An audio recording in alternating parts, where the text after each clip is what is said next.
Olha os boizinhos. Tem boi também.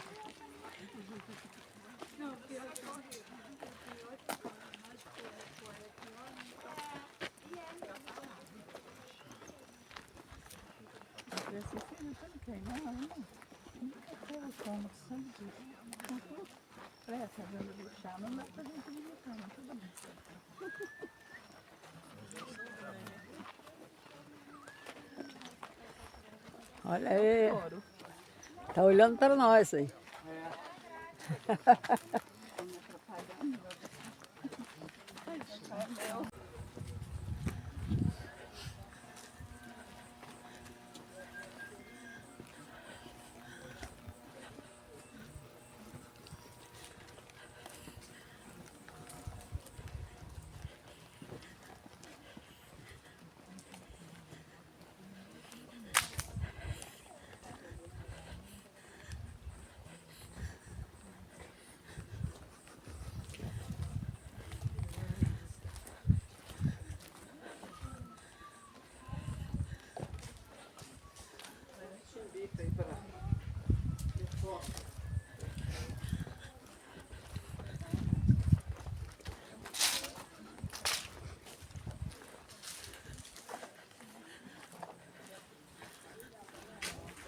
O povo está aqui atrás, todo mundo tão quietinho. Ah, tá. A ponte de madeira. Cara, tem uma amiga tem uma família que mora em Canoas, que a ponte do carro passa. Aqui já é plantação de café. É mudas, né? Tá começando. Isso aí é Aham, café bebê. beleza. Ao mesmo tempo que eu bati o pé assim.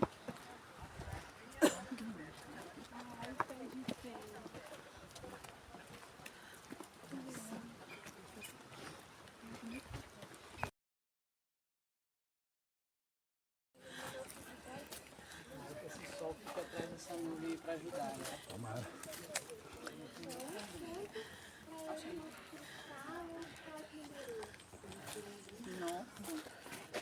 Mamão. Bom.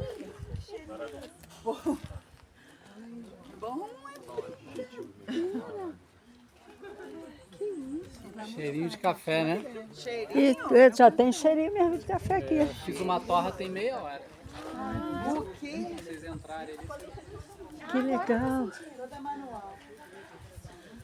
O cheirinho tá muito bom, hein? Vamos ver o que ele vai explicar. Dá muito trabalho. Como lá não tem muito sol, que o bom é seco no sol. Aí tem que ter coisa industrializada, eu não tenho. Larguei pra lá, como eu fazia. achou que dava Foi a muito trabalho? maquinazinha. Achei não, dá muito trabalho. Mas vale a pena ter um bom café. Dá muito é saboroso. Olha, quando eu conseguia fazer torrada, eu moía. Ah, tudo aqui é café. Deixa só o pessoal chegar. Aham, que você vai explicar, né? Deixa eu filmar aqui de pertinho aqui. Os grãozinhos de café. Olha que maravilha. Que legal. Estamos no meio do cafezal. Na verdade, ele gosta de temperaturas amenas, né? Porque eu vi se não tem uma plantação de café, é um ratinho, né? E ele fala que lá onde ele tem, lá no sul, se não me engano, lá ele fala que ele tem prejuízo. Lá é mais por conta da geada, né? O café no sul ele não deu muito certo por conta da geada. Né? O Paraná tinha muito café.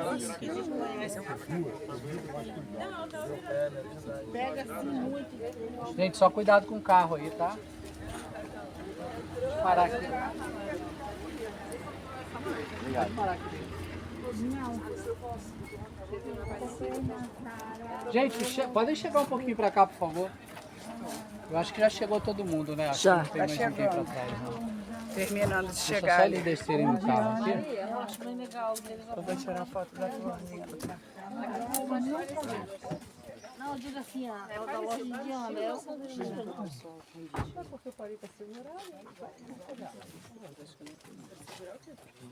Bem, gente, boa tarde a todos. Boa tarde. Sejam bem-vindos aqui à Fazenda Florença. Eu me chamo João. E João é gente boa. gente boa. João e Maria, né? Gente boa. Eu vou falar para vocês um pouquinho desse projeto. Daqui a pouquinho a gente vai se acomodar. Eu sei que todo mundo quer sentar um pouquinho, tomar um café, né? Mas a gente vai daqui a pouco. Na verdade, a gente está no meio do cafezal aqui da fazenda. Não sei se vocês observaram. Vocês são todos do estado do Rio ou tem alguém de outro estado? São todos do Rio. A senhora é de outro estado? Qual estado? Teresópolis, Minas Gerais. A senhora é de Minas? Minas Juiz de Gerais. Fora? Aqui pertinho também. Bem, o nosso Vale do Paraíba, sul fluminense, né, localizado aqui no sul do estado, turisticamente conhecido Vale do Café, ele foi a região que mais produziu café no Brasil até hoje. 75% do café brasileiro era produzido aqui. Hoje o estado da senhora, o estado de Minas, é o maior produtor de café brasileiro, já ultrapassa a marca de 53%. São Paulo já foi o maior produtor, né? Mas o nosso vale, ele produziu muito café, dando origem então a essas fazendas. A Fazenda Florença ela é de 1852. É uma fazenda que teve uma produção de café muito intensa. São centenas de fazendas, tá, gente? Quando a gente fala o Vale do Café, isso compreende vários municípios aqui no sul do estado, né? Então são centenas de fazendas ainda preservadas e hoje trabalhando com esse turismo cultural, né? Mostrando uma casa de fazenda centenária, mostrando a gastronomia, a culinária. Mas o café, na verdade, ele deixa de ser produzido também no século XIX. Então ele teve o seu auge de produção ali, a partir da década de 40 começa a surgir essas fazendas, transforma o nosso vale nesse grande produtor, mas essa decadência ela também acontece no final do século XIX. E quando acontece, todas as fazendas param de produzir café. Veio uma outra atividade muito forte, depois a pecuária leiteira, então a cultura do café se perdeu mesmo. E a Fazenda Florença, então, há 10 anos atrás, agora, a gente, através de um projeto desenhado pelo Sebrae, a Fazenda Florença foi a primeira fazenda do Vale a voltar a plantar café. Hoje a gente já tem pelo menos 25 aí propriedades começando o café, mas a fazenda, a Florença foi a responsável por isso. E a grande questão era que as pessoas cobravam muito, né, de vir à nossa região, de vir a esse Vale do Café e não conseguia tomar uma xícara de café produzida aqui, né? Então esse projeto ele vem resgatar uma cultura, né, de plantio e vem trazer também o café de volta. O objetivo não era mais produzir 75% do café, mas sim trazer um café de qualidade. Então o café que eu vou mostrar para vocês hoje, que eu vou apresentar, ele é um café um pouco diferente do que a gente tem visto aí nas marcas aí, né, café comercial que nós chamamos, né? E por várias questões ele se torna um café um pouco diferente, né? Como a ideia do projeto era resgatar uma cultura local também, então hoje a gente tem um manejo aqui no café muito próximo do que se fazia no século XIX, tá, gente? Então o primeiro processo é a escolha do grão, né? Isso é fundamental. Para você ter um bom chocolate, uma boa cachaça, um bom queijo, a matéria-prima é primordial, né? Então a gente foi em busca de um café muito apreciado, um café que foi muito produzido aqui no Vale, tá? Eu não sei se vocês sabem, alguém sabe a flora de origem da planta café? Alguém sabe? É Índia, não é isso? Não é a que tá aqui. Não. Ninguém tem Eu um esqueci palpite? de onde Eu é. não sei. Fiquem com vergonha não, podem dar o palpite. Eu sei que não é daqui. A origem do café ela é africana. Ah, A sua origem é africana. Na verdade, as primeiras variedades foram encontradas na Etiópia. Na verdade, não tinha nome café, tá, gente? Depois é que tudo foi acontecendo. Mas ele foi encontrado numa região de 1.300 de altitude. Uma A história planta... do cabrito, não é isso? A cabrita? Os cabras. Existe uma fábula em relação ao consumo e à descoberta do fruto, né? Mas a origem de flora é africana, tá? Coincidentemente, a primeira variedade encontrada na Etiópia foi a primeira plantada em solo brasileiro. Foi um café chamado típica. Ele foi plantado no Brasil no século XVIII, quando chegou, né? E depois ele começa... A primeira região foi a região norte. Depois ele começa a migrar. Hoje tem café no Brasil todo, tá? Tem café no sul, no sudeste, nordeste, norte, né? Mas a região sudeste foi onde recebe essa variedade. Na cidade do Rio de Janeiro foi a primeira fazenda de café, onde a Floresta da Tijuca ali foi a primeira fazenda de café. Ali houve um grande problema por conta da devastação, né, de matas, de nascentes, né? Começou a haver falta de água no Rio de Janeiro, começou a causar um desequilíbrio, né? Então o café começa a vir para o sul do estado por conta disso também. Essa variedade típica ela é de uma família muito conhecida hoje chamada Arábica. Não sei se vocês já ouviram falar, né? É usado até como marketing isso, né? A gente pensa que quando a gente lê um Arábica, a gente pensa que é o melhor café do mundo, né? Ali, na verdade, é só a garantia de variedade, tá, gente? A qualidade é o processo, né? Torrefação, é a forma de se fazer, a colheita dos grãos maduros, isso é que vai determinar a qualidade. Então, às vezes, a gente se confunde com algumas linguagens usadas no marketing, no comercial, e que às vezes a gente é induzido a isso, né? O arábica ele é uma família do café, como a gente tem variedade de bananas, mangas, o café também é isso, é um fruto, né? E ele, quando está muito maduro, ele é muito doce. Tá? Poucas pessoas já provaram e poucas pessoas têm essa ideia. A pessoa já pensa que o café é amargo, inclusive, né? É verdade. Não, ele é um fruto muito doce quando ele está maduro. É importante, então, a colheita dos grãos maduros. Então, por isso que a colheita hoje na fazenda é uma colheita chamada seletiva. Então, a gente vai esperar a maturação e quando esse grão está no ponto de colheita, a gente vai colher grão a grão. Tá? Ela é uma colheita demorada por conta disso. A gente já seleciona o fruto na planta. A gente não derruba todo o café e depois seleciona. A gente só seleciona ele na planta. Porque o café ele tem uma característica. Ele é um fruto que quando você tira ele da planta, o processo de maturação ele é interrompido. Né? Diferente da banana, do abacate que você colhe verde e deixa, né? O café não. Ele começa a oxidar, começa a fermentar, ele muda a coloração e ele não amadurece mais. Então por isso que é importante a gente esperar esse tempo certo e a gente colher o fruto. Tá? Depois que você colhe o fruto, o pé continua ou você tem que retirar o pé e plantar novamente? Não, ele é perene. Perene, né? É perene. A produção é anual, tá? É uma produção anual. Ele é muito parecido com outras frutas, né? A goiaba, a manga, a banana não, a banana Laranja dá o ano também. todo, a laranja, né? É uma vez o ano. E ele é uma planta que se você tiver um cuidado é 70, 80 anos de vida, né? E com produção, com produção. Então a gente recolhe esses grãos maduros, a gente leva para um processo chamado secagem natural, né? Numa fazenda era muito comum o terreiro, é uma área plana, muito grande, onde eles colocavam esse volume de café maduro para secagem. Então, quando a gente ouve falar terreiro de secagem, a gente pensa que tem tecnologia, não. É só uma área plana, né? O processo de secagem natural ele é importante para a absorção de açúcar, tá?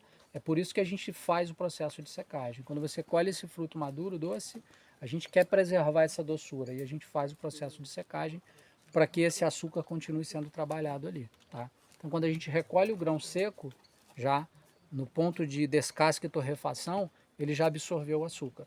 Porque a semente, deixa eu pegar uma semente mesmo verde, só para vocês terem uma ideia. Eu queria ver uma amarela. Ele está verde, tá, gente? O tempo de amadurecimento é abril. Então é onde a gente começa a colheita, segunda quinzena de abril a gente começa a colheita. Então agora é florada. Não sei se vocês observaram, né? Aqui ó, florada. Agosto e setembro. Pode inclusive acontecer 2 floradas no mesmo ano. Esse ano foi só agora setembro. Ela abre, né, vai cair, seca, muito frágil. 2, 3 dias ela seca e começa novamente toda a jornada Ele é do café. vermelho ou ele é preto?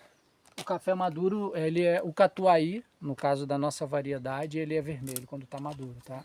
Existe uma variedade, inclusive, de catuai amarelo, mas aqui nós plantamos o vermelho.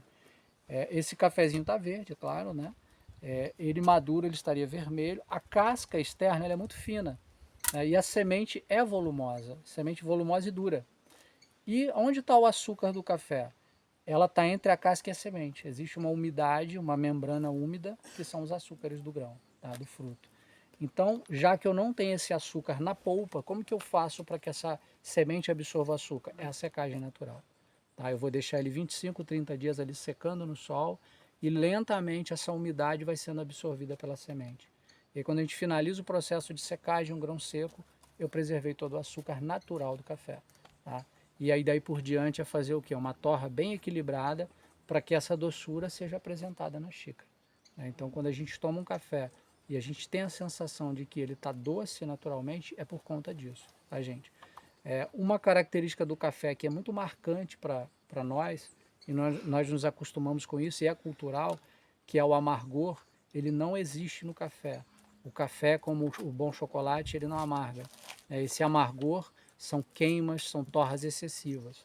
Tá? O grão de café ele precisa pegar esse açúcar, como eu falei, e trazer ele com equilíbrio para a xícara. Quando você tomar um café que estiver amargo, é queima ou é torra excessiva. Então ele não amarga. Palha que juntou, né?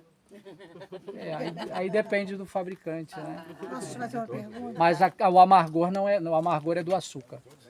Todo alimento que tem açúcar que você leva para a temperatura, ele amarga. A prova disso é a calda de açúcar, né? Quando a gente deixa queimar, tá? Posso te fazer uma pergunta? Pode.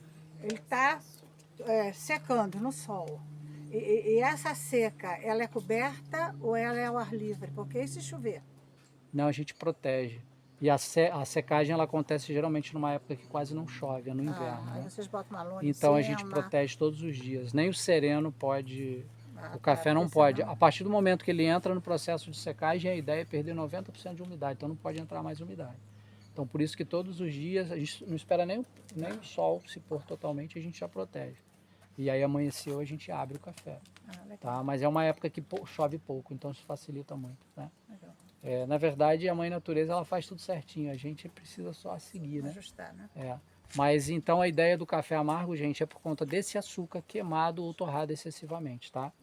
E a gente vai então se acomodar ali na cafeteria e lá a gente vai continuar. Alguém quer fazer alguma pergunta sobre o plantio? Qual Alguma... a altitude aqui? Conservatório é 530 a média, 530.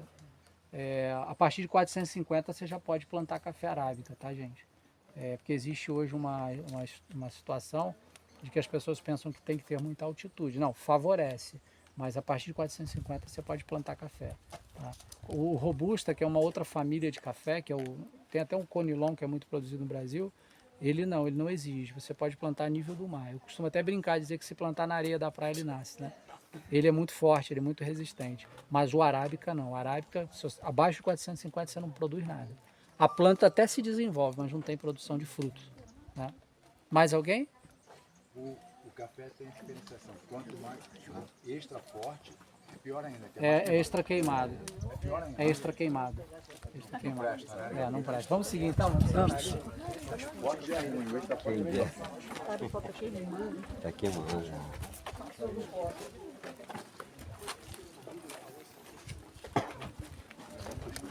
Ainda bem. Claro, pode pegar. Olha, se vocês quiserem virar para cá, senão vocês vão ficar de costas. Querem virar para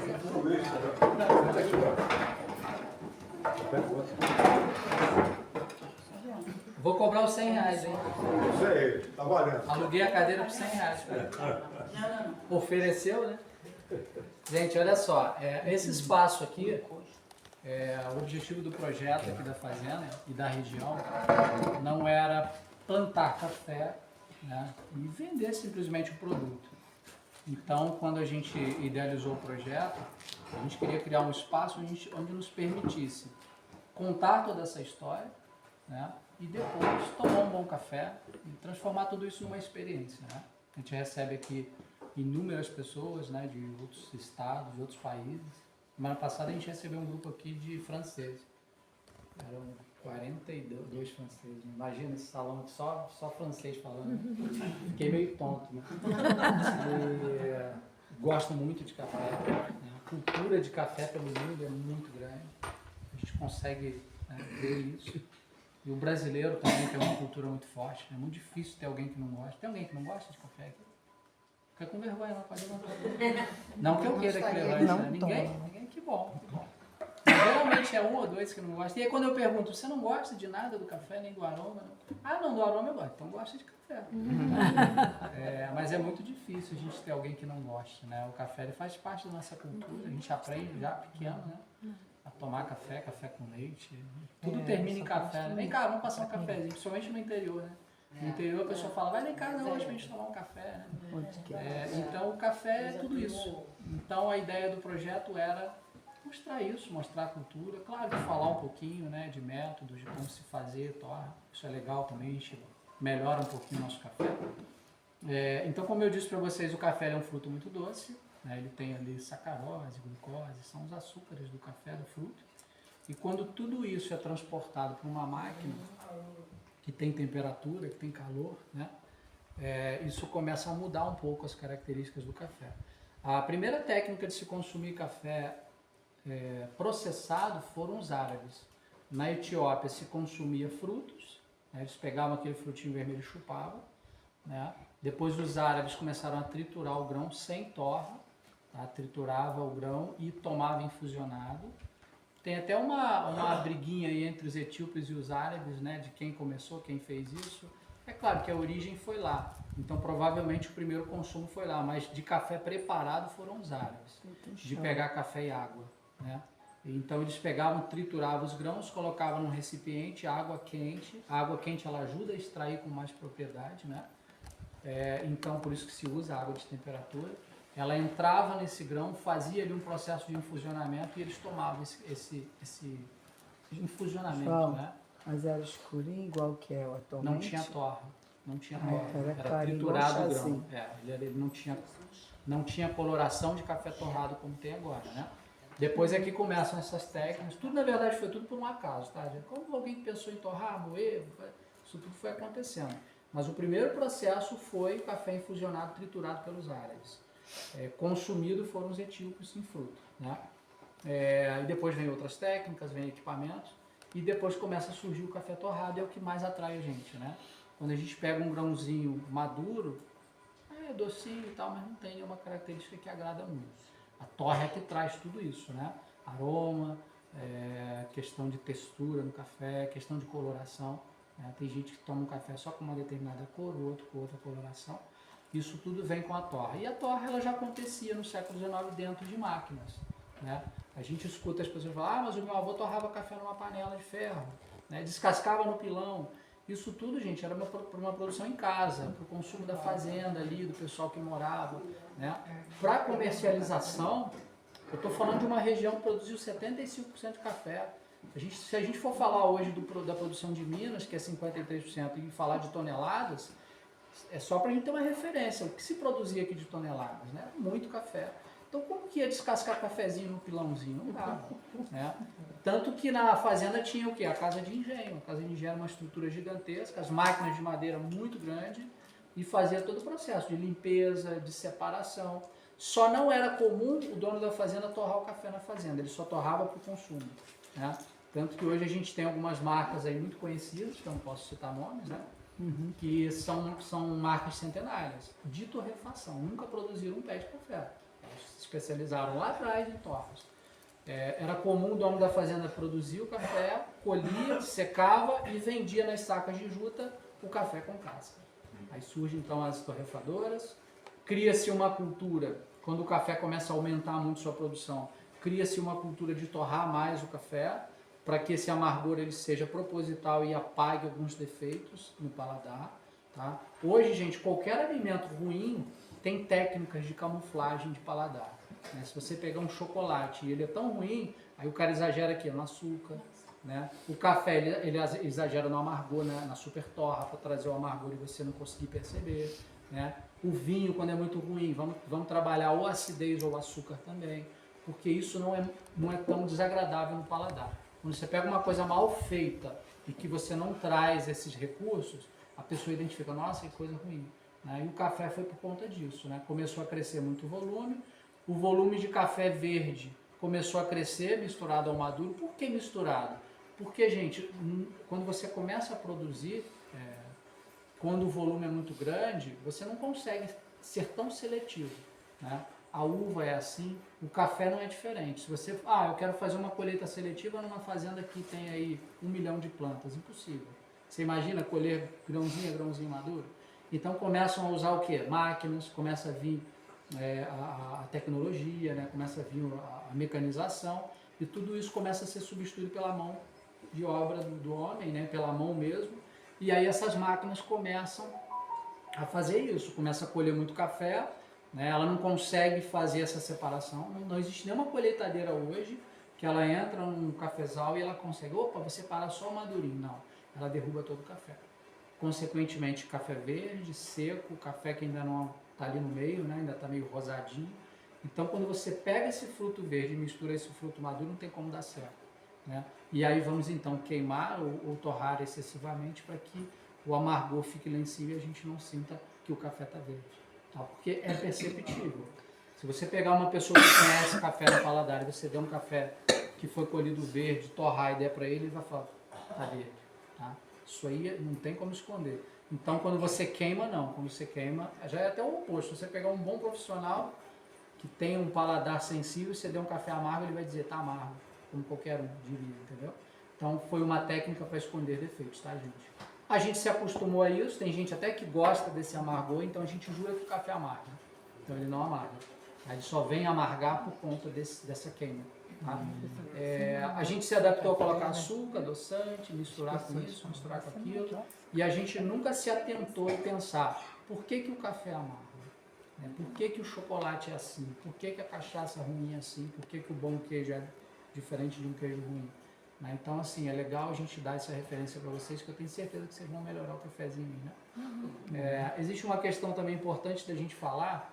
É muito comum quando a pessoa trabalha com produto de qualidade, ela começa a botar defeito nas outras coisas, né? Então é importante a gente dizer o seguinte, eu estou falando de café comercial por conta de ter muito volume, mas hoje, por exemplo, tem algumas empresas, a própria Três Corações, uma multinacional, ela é uma empresa gigantesca, ela já tem mais de 52% da produção da grande indústria do café. E ela hoje é uma empresa que se preocupa com qualidade. Tá? Hoje ela está buscando parceiros, pequenos proprietários, ela usa a marca, né, é óbvio, mas hoje ela já tem café especial, já tem café gourmet. Então assim, a gente quando generaliza, que eu estava falando para o senhor, a gente precisa tomar um pouquinho de cuidado, porque se a gente não conhece a empresa, não sabe o processo, e é comum isso, o cara vende café especial e ele fala, e café pilão não presta. Eu não sei porque eu não conheço. Né? Se eu disser para você, qual foi a última vez que você tomou um café pilão? Tem pelo menos uns 10 anos. Então eu não sou nem referência, né? Mas a gente tem que tomar esse cuidado, porque quando uma coisa é boa, a gente bota defeito no resto, né? Tem empresas sérias, são fiscalizadas, tá? Essa questão, mistura palha, mistura milho, claro que tem pessoas capazes de fazer isso, mas são todos? Não vamos generalizar, né? Tem gente que faz chocolate com gordura animal, são todos? Não. Então a gente tem que tomar esse cuidado para que a gente não, às vezes, prejudica sem perceber, porque isso vai tomando uma proporção, né? Eu conheço pessoas que pararam de tomar uma determinada marca há um tempo atrás, porque correu um boato e que depois foi desmentido, mas a empresa já estava quase fechando. Que essa empresa misturava muita porcaria no café. E no final foram ver que não era, fiscalizaram, não chegaram à conclusão de que era isso. Mas aí já era, né? Porque aquilo já todo mundo... É o efeito manada, né? Todo mundo perdeu a credibilidade, já era. Ela está tentando, está remando aí, né? Quer ver uma empresa que passou por uma situação muito semelhante? A cerveja Skol. Você vê que a Skol era a cerveja mais vendida no Brasil. Começaram a inventar um monte de coisa em relação à Skol e as pessoas pararam de tomar. Né? E hoje é normal não tomar Skol. Né? Então isso vai tomando uma proporção. Mas a Skol foi por conta de milho. Começaram a falar, é uma cerveja produzida com milho. Gente, a maioria das cervejas Pilsen são produzidas com milho. Mas você vê, toma um rumo que a pessoa fica depois, complicado, né? Então, gente, peguei o grão de café maduro, sequei, preservei açúcar, vou colocar na máquina. Quanto mais tempo ele ficar ali dentro, mais ele vai trazer coloração, mais ele vai trazer menos notas de doçura, né? Porque ele vai ficando mais tempo ali, mais notas de amadeirado, amargor sempre que for queimado. Quanto menos tempo ele ficar, mais doçura vai ser apresentada e menos coloração. Aí vai ser um café de uma torra muito, muito sutil e que gera um preconceito para a gente que tem a cultura de tomar café com muita coloração. A gente diz que é água de batata, diz que é chafé, né? Isso é muito comum, mas a gente entende, a gente vai passar a entender hoje, que quando vocês se depararem com um café com uma coloração de um marrom mais claro, é torra, gente. Não é porque ele é água de batata, é porque ele ficou menos tempo dentro da máquina. Tá? Possivelmente vai ser um café muito melhor. Tá? Eu sei que é cultural, eu sei que a gente está acostumado com cor, com amargor, com outras coisas e a gente se depara com um produto diferente e a gente faz isso, né? Mas é legal vocês terem essa referência para mudar um pouquinho, porque vale a pena. Né? Vale a pena. Quem não quer tomar um bom vinho, comer um bom queijo, né? Então a gente está em eterna evolução, né? E o paladar é isso, a gente vai evoluindo. A questão do café também muito menos torrado. E outra coisa, eu vou dar uma referência para vocês identificarem. João, visualmente, como que eu identifico se o café está queimado ou não? Marrom. A gente precisa visualizar marrom. Se a gente não visualizar marrom, que é o caso desse aqui, ó, está queimado. Não preciso nem tomar. Eu sei que está queimado. Tá? E é o mais comum, né? A gente visualiza geralmente essa cor. Né? E a referência nossa é essa, né? João, deixa eu te fazer uma pergunta. Quando você fala amargor, até para eu entender, Porque de vez em quando eu gosto de café, né? Mas eu, sinceramente, eu sou leigo. Eu não sei qual café que eu gosto. Um café bom ou se um café ruim. Né? Provavelmente eu me acostumei com um café de não tão boa qualidade, digamos assim. Né? Mas aí eu, particularmente, eu prefiro um café um pouco mais forte. Esse mais forte, você está falando que é o amargor ou não? Porque, por exemplo, quando eu percebo um café assim, que você falou agora, meio água de cana, eu acho que é chafé, por exemplo. Chafé. Ou chafé, que a gente fala vulgarmente, né? É um café que talvez eu prefiro um café um pouco mais forte, assim, sentir um... É que nem vinho, por exemplo, eu gosto do vinho um pouco mais encorpado. Mas existe uma questão no café. O vinho existe uma variação na uva, né? Claro. Tempo de fermentação na uva, o processo, né? O café não. O café, ele, se você pegar um bom café, produzido aqui, produzido no Espírito Santo, produzido em Minas, onde for, sul de Minas, né? Noroeste do estado do Rio, se você pegar esse café e se você fizer um método como a gente faz, de colher maduro e secagem, ele vai ter características muito semelhantes. Tá? Diferente da uva, que você vai ter lá um Cabernet Sauvignon que tem um tanino elevadíssimo, que vai te dar aquela... É diferente. A questão da torra, inclusive esse termo forte, foi até legal você ter falado isso, a gente que trabalha com café, a gente baniu isso do vocabulário. Por quê? O forte, quando a gente entendeu, ele tinha diferenças de significado para todas as pessoas. Um dizia, quando ele queria dizer que era forte, ele dizia que era cor. Quando ele pegava um café que era muito amargo, ele dizia que era forte. Diluição, quando ele via um café que tinha pouca água e muito café, ele dizia que era forte. Então o forte a gente acaba usando para tudo, né? Então a gente vai atribuir a questão de diluição à textura do café. Por exemplo, quando o senhor tomar um café que o senhor perceber que está faltando café, ou seja, tem muita água, o senhor vai dizer, ele é um café que tem pouca textura, pouco corpo, né? Ou muito, se for no caso dele ter pouca água, né? É o oposto. Porque aconteceu exatamente isso. Eu tomei um café que eu acho que é um café muito bom, gourmet e tal. Mas o senhor sentiu falta de café? Até de uma fazenda, inclusive, né? E aí, eu vou citar nome para não ser antiético. Não cita não. Mas assim, eu tomei, aí quando eu fui lá o café, eu falei, isso daí tá chafé. Então, aí mas o senhor fez essa observação depois que tomou ou foi pela cor? Pela cor. Cor é Porque eu sou leigo mesmo. Aí depois que bebeu já estava Aí o que eu fiz? Eu falei, esse café tá fraco, já meti um pouquinho mais de café. Não. Então exatamente isso. O bobão meteu um pouquinho mais de café. Então exatamente isso. Coloração vai ser torra. Todas as vezes que o senhor observar que o café está clarinho, é torra. Ele só foi menos torrado, só isso. Ou seja, você ainda não pode dizer que ele é fraco ou forte em relação à proporção que você não fez. Mas ele é menos intenso de torra. Então, intensidade. Mas eu estaria totalmente errado em colocar mais café. Eu errei. Depende. Se você gosta disso... Parece que continua a mesma cor.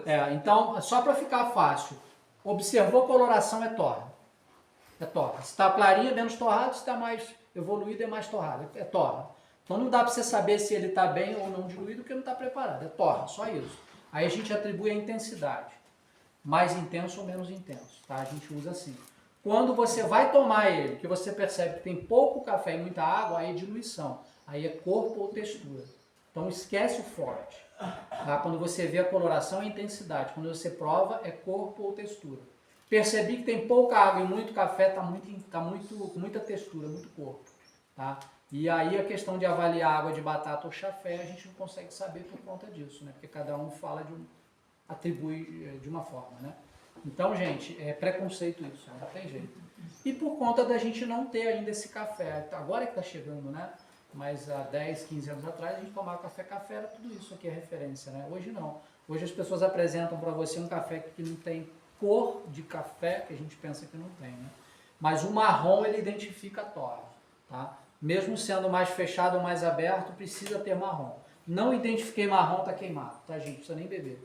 Ou pode, se alguém gosta, né?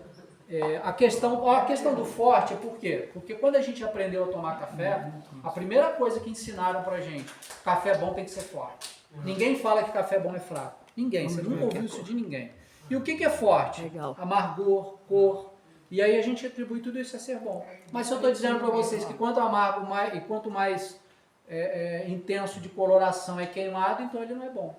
Né? Por isso que o extra forte é considerado hoje extra queimado. Né? E nada mais do que isso. Ele é um café que ficou mais tempo aqui dentro, ele carbonizou, ele trouxe cor, ele trouxe muito amargor, ele é um café extra queimado. Na verdade, de fato, ele é um café extra carbonizado, tá, gente? E alguém aqui come alguma coisa queimada? Pipoca, milho, broa, bolo, ninguém come, né? Por que a gente vai tomar café queimado? Então a gente procura mostrar um pouquinho isso. Aí as pessoas falam logo assim para mim, João, mas olha só, onde eu moro não tem esse tipo de café que você está falando, né? Ou quando tem, o preço é lá em cima, né? Aí eu levanto uma questão. Primeiro, que a gente quase nunca procura porque a gente não sabia, a gente não tinha referência. Então às vezes você se depara com ele no mercado e você não sabe, né? Eu dou até como exemplo, se a Fazenda Florença hoje comercializasse o café fora daqui, se você chegasse num supermercado e encontrasse café Florença e café, outra marca aí mais conhecida, duvido que você compraria o café Florença. Marketing também, comercial, né? Influência, né? Então, quer ver uma linguagem muito forte no café gourmet? Quando a gente se depara com um café gourmet, a gente pensa que ele é o melhor, né? Ele é um café muito bom, mas o melhor é o especial. O especial ele está acima do gourmet. Então, se tivessem duas embalagens no supermercado, especial e gourmet, sem ter essa referência, qual que vocês comprariam? Gourmet. Né? Então, tem muita informação que elas são dadas e que às vezes a gente não procura saber. Então, não adianta ficar culpando as marcas, não adianta ficar culpando o marketing, não adianta ficar culpando nada, a culpa é nossa. E se o café está num preço lá em cima, a culpa é nossa. Né? Se as empresas não começam a produzir um café melhor, a culpa é nossa. Qual a diferença do gourmet para o especial? Pontuação. O especial ele está acima. É pontuação, ele é melhor, né? É uma pontuação. Pontuação é pela intensidade? Não, pontuação é por todas as características de qualidade encontradas no grão. Tá? Pega tudo, você pega seu grão, leva, ele vai passar por uma avaliação com muito critério de questão sensorial, questões aromáticas, questões de características do grão, questões de anatomia do grão. Então isso tudo é avaliado, tá? Por vários entendedores e no final, com o resultado, de acordo com a pontuação, você gradua o seu café. O nosso café, na verdade, olha que surpresa legal para nós que somos do estado, tá, gente? Isso é legal a gente levar essa informação, tá? Em 2019, a gente teve a nossa primeira safra. O cafezinho estava com 80 centímetros, assim, né? E a gente teve uma primeira safra. Acontecia no estado do Rio o segundo evento de cafés de qualidade, segundo ano, né? E a gente sediou o primeiro, a fazenda sediou o primeiro, a gente não participou porque ainda não tinha café. Mas o segundo ano a gente participou e aí, para nossa surpresa, a gente ganhou o prêmio de melhor café do estado do Rio de Janeiro, né? E com uma graduação especial. Ou seja, recebemos uma pontuação elevadíssima. Infelizmente, a gente nunca mais recebeu essa pontuação. Né? Não depende só da gente, tá? Depende de muita coisa, né? Não. Mas não depende só da gente, né? Depende da chuva, do sol, do papai lá de cima, né? Depende de muita coisa, né? Tem coisas que a gente faz certinho e o Paraná sofreu muito com isso, né? Os caras cuidavam muito bem do café, o café chegava no final do ano e via aquela geada e matava todo o fruto, né? Então, assim, tem coisas que não dependem da gente. Mas, desde então, a gente só recebeu o gourmet. Em 2022, a gente achou que ia ter uma safra especial e aí chegou na reta final, a gente não conseguiu. Mas a gente tem o café gourmet, que é muito bom, tá, gente? Mas, assim, existem muitas coisas. Quer ver uma linguagem também que confunde muito a gente? Tradicional. Quando a gente vê na embalagem tradicional, a tradicional ele remete à tradição. Parece coisa muito boa, né? E de fato tradição é muito bom, né? Mas quando a gente vai falar de classificação, o tradicional ele representa a classificação. Quando a gente fala do especial que é o melhor, o tradicional é o pior. Ele é onde te possibilita encontrar o maior número de defeitos no grão.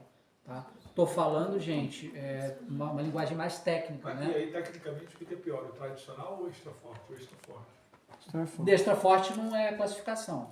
Não, torre. extra forte é torre elevada, né? Mas aí não entra. Você pode pegar um tradicional extra forte. Ah, é? Pode. Eu já vi uma marca tradicional extra forte. Tem... Ele usou as duas linguagens para apelar mesmo. O cara olhar e falar, nossa, ele é tradicional ou extra forte. É apelo, né? E como você fala que isso tudo depende muito de fatores externos? Também. De tempo? Então pode existir alguma temporada, digamos assim, que não exista nenhuma safra especial? Nunca houve. Nunca houve. Você diz no Brasil todo? Porque, por exemplo, de repente, pô, cara, o clima não favoreceu, tiveram alguns outros... Quase que intempéries. impossível. Eu nunca ouvi dizer. Nunca ouvi dizer. Sempre vai ter alguma empresa que vai Sempre. É porque o Brasil produz muito café. O estado de Minas hoje tem regiões que você vai se perde, que é só cafezal, né? Então, assim, é muito café. A possibilidade disso acontecer é muito pequena. Né? Gente, olha só. Quem ainda está aquecendo lá? Eu quero café. Eu não quero comer, não. Não quer Que é especial. Agora sem Esse tudo. aqui tá especial, 100% arábica. Esse aí é bem antigo, né, esse café. Só para mostrar. Gente, olha só, voltando aqui então. A primeira técnica de se consumir café, como eu falei para vocês, de se preparar café, foram os árabes, né? Com o café infusionado, triturado. Então foi a técnica chamada infusionamento.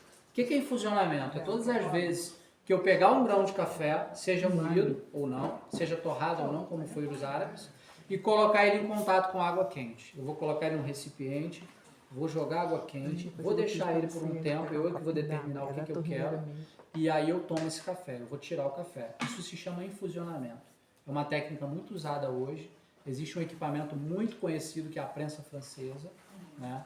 Que ela traz essa cultura de café infusionado, apesar de não ser de origem, né, francesa. A segunda técnica, pressurização. Todo mundo jura que foi coado, não, foram os cafés pressurizados. Surge na Itália, tá? Ele surge inclusive com essa chaleira aqui. Muita gente já viu essa chaleira. Tem gente que chama até a marca, né? Não vou fazer merchandising para eles, não. Tem gente que fala até café da chaleira italiana. Por que alguém pensou, gente? Por que pressurizado? Porque precisa de gerar pressão para preparar esse café. E por que alguém pensou nisso se você já tinha um infusionado? Né? Porque quando se cria essa técnica, a ideia era pegar um volume de água muito pequeno e fazer com que ela passasse pelo café e extraísse muito mais propriedades que o infusionado. Mas como assim? Se eu pegar 100, vou dar exemplo, se eu pegar 100 gramas de café e 100 ml de água, são iguais, né? Inclusive é a proporção dessa máquina, igual. 100, é 1 para 1 que nós chamamos, né? Se você pegar 100 ml de água, 100 gramas de café e colocar aqui no coador e jogar, gente, não sai nem cor, porque não tem peso. Né? É a mesma coisa se você pôr para infusionar, também não tira. A água vai esfriar rápido pelo volume e não vai extrair. Então precisou o quê? Criar pressão. A pressão ela empurra. Né? Aí começa inclusive na chaleira. Você tem um compartimento que entra água, o café fica no meio, né? É claro, compactado levemente, a água vai ferver, não tem para onde sair, vai gerar pressão, o vapor vai empurrar, pressionando o café, e o café cai pronto. Ou seja, precisei de pressão. Então a técnica de pressurização foi alguém pensando, eu quero um volume menor de água. Por isso é que o café expresso, que nós chamamos, né? Ele é um café que tem muito mais corpo, cremosidade, textura.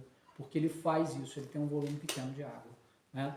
Aí a terceira técnica é o diluído, é totalmente o oposto do expresso, né? Volume de água. Aqui foi alguém que já pensou totalmente o oposto. Eu agora quero criar uma técnica onde eu vou usar um volume de água muito maior. Tá, gente? Então, assim, esse café é aguado, ele é aguado, porque ele tem muita água. Mas isso quer dizer que ele é ruim? Não, ele foi feito para isso. É aquela pessoa que gosta de apreciar aquele café mais sutil, aquela pessoa que gosta de tomar muito café durante o dia, né? Então esqueçam o preconceito. É verdade. Tá? Não comparem café coado com expresso, não tem nenhuma característica. É verdade. Só café. Não pode botar água assim que está fervendo, borbulhando. Tem que esperar o batiquinho. Poder Ou isso pode, é né? fantasia? A gente faz o que a gente quer, né? Poder pode. Existem muitas técnicas, né? Existem profissionais que são muito... Eu tenho um amigo que ele é muito preciosista, né? Ou não, de repente não é, para mim de repente vai ser, mas existem técnicas que são feitas pelo profissional, gente. Então se você deixa de fazer por conta de que falaram isso, falaram aquilo, é bobagem, porque a gente faz o que a gente quer na nossa casa, na nossa vida, né? Então ele faz porque ele é profissional. Se você pegar um barista, ele vai ter balança de precisão, ele vai ter termômetro, ele vai ter uma série de equipamentos, mas ele vive daquilo, ele precisa ter um padrão, ele trabalha assim. Agora, alguém aqui quer ser barista ou já é barista? Tem pretensão? Né? Então é isso, vamos fazer café do nosso jeito, né? Só que eu acho que tem dicas que funcionam. A questão da temperatura da água, como que eu vou saber se a água está 95 graus ou 97 graus? Só se eu tiver um termômetro, né? Alguém quer investir num termômetro? Eu não quero, eu não tenho termômetro em casa. Então, assim, dá para fazer, deixa a água dar uma fervida, ela vai ferver 100 graus, né? Desliga um pouquinho, 5 minutinhos já baixou, você vai lá e faz teu café, acabou. Se a gente começa a colocar dificuldade, as pessoas param de fazer. Muita gente nem toma café coado porque diz que é o maior sacrifício fazer isso. Né? Então, assim, derrubem tudo isso, façam o café do jeito que vocês gostam. Não tem problema se a água tiver com 95, 98, 97, nenhum. Tá? Tecnicamente, sim, interfere, mas não é perceptível para todo mundo. Tem gente que toma e fala, para mim tá igual. Eu sou um, se tomar com 100 graus, com 90, 95, para mim é o mesmo café. Eu não tenho essa sensibilidade no paladar. Agora, tem gente que tem e tudo bem, faz, né? O que você falaria do Nescafé? É marca, né? Não, mas tem... Café solúvel. Café solúvel, né? É porque a gente tem uma Bombril, né? Esponja de aço é Bombril, né? É um café solúvel. Ali, na verdade, é um processo de desidratação depois de torrado. Ali é só para facilitar o processo. Mas, assim, ele altera algumas características, né? Não que seja ruim, gente. Não é isso. A questão é que... Qual é a essência de uma boa cachaça? É você pegar a cana, né? Fazer que a cana esteja bem doce, por conta da fermentação e do açúcar se transformar em álcool, né? E aí você pega uma cana de boa qualidade, você faz um processo, deixa ali destilando e tal, sai a cachaça. A partir do momento que você coloca canela, gostinho de banana, gostinho de morango, perde a essência. É gostoso? Não estou dizendo que é ruim. Para muitos é gostoso, mas não perdeu a essência do que é uma cachaça? É a mesma coisa com o café, entendeu? Descafeinei, joguei ele para solúvel, fiz um monte de coisa, deixa de ser café na sua essência. Mas pode ser bom, né?